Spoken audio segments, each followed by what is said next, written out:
Now let's take a look at the effects in the Transient here. We've got a digital section right up here.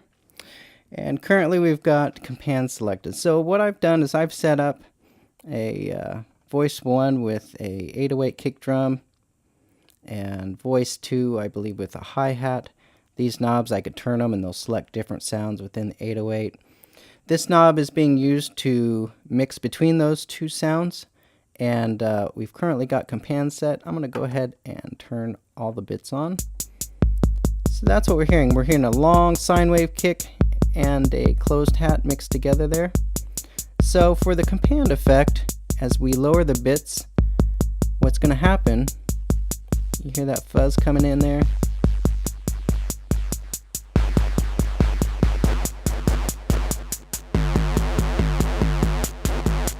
And we could try it with different samples.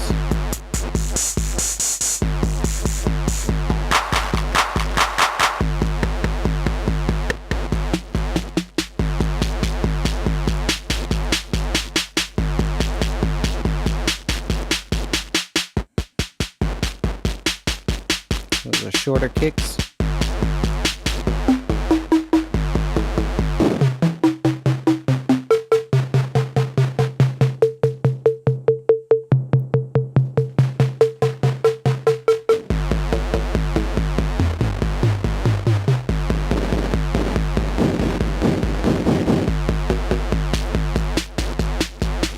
So what Compand does is it's a technique used in the older 80s type drum machines that used companding DACs. And what happens is as the signal leaves the 0 point reference and gets closer to either the positive rail or the negative rail, the bits of the sample become spaced farther and farther apart. So the larger the signal swing, the lower the resolution becomes in the bits. And as the signal approaches ground, it becomes more refined. And that way, small signals still have a very high quality. Large signals become more reduced. So we've adjusted the bits here. Let's try resampling it as well. Here we're going to adjust the sample rate.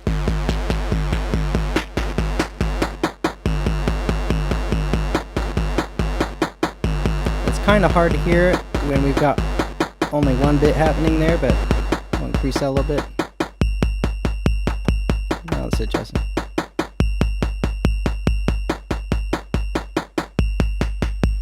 And there really isn't much harmonic content in that kick drum because it's basically a sine wave. So we're not hearing much change there, but let's go ahead and set our bits back up to 12. And now let's look at the distortion one. Now distortion kind of uses the reverse effect of companding, at least in the Transient, where signals closest to the rails are going to have all their detail preserved.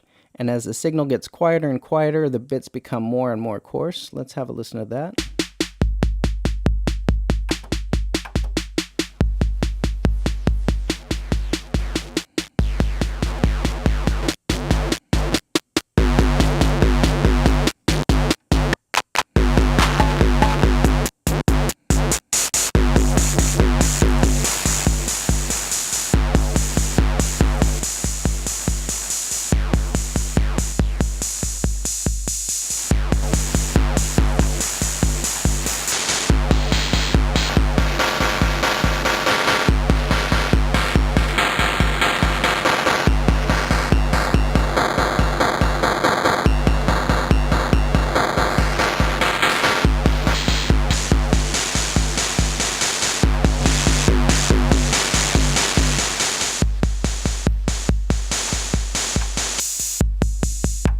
So we can see those little adjustments make quite a bit of difference in the sound.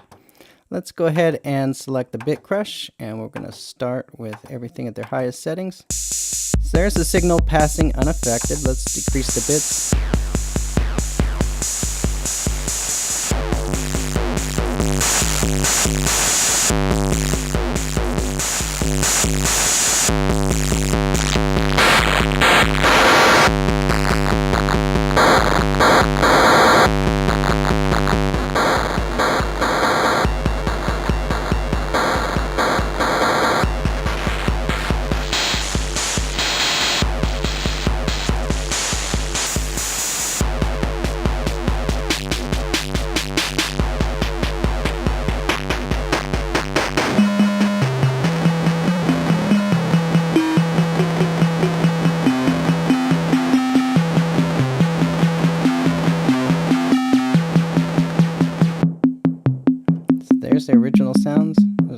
congas. Let's see if we can find some toms here.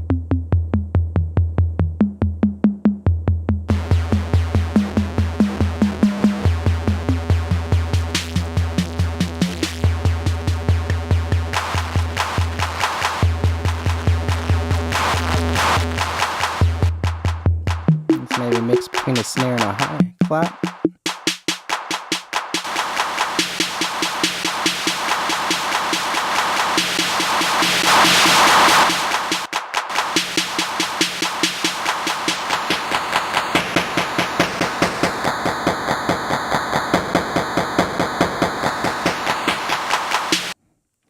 Alright, so a lot you can do there.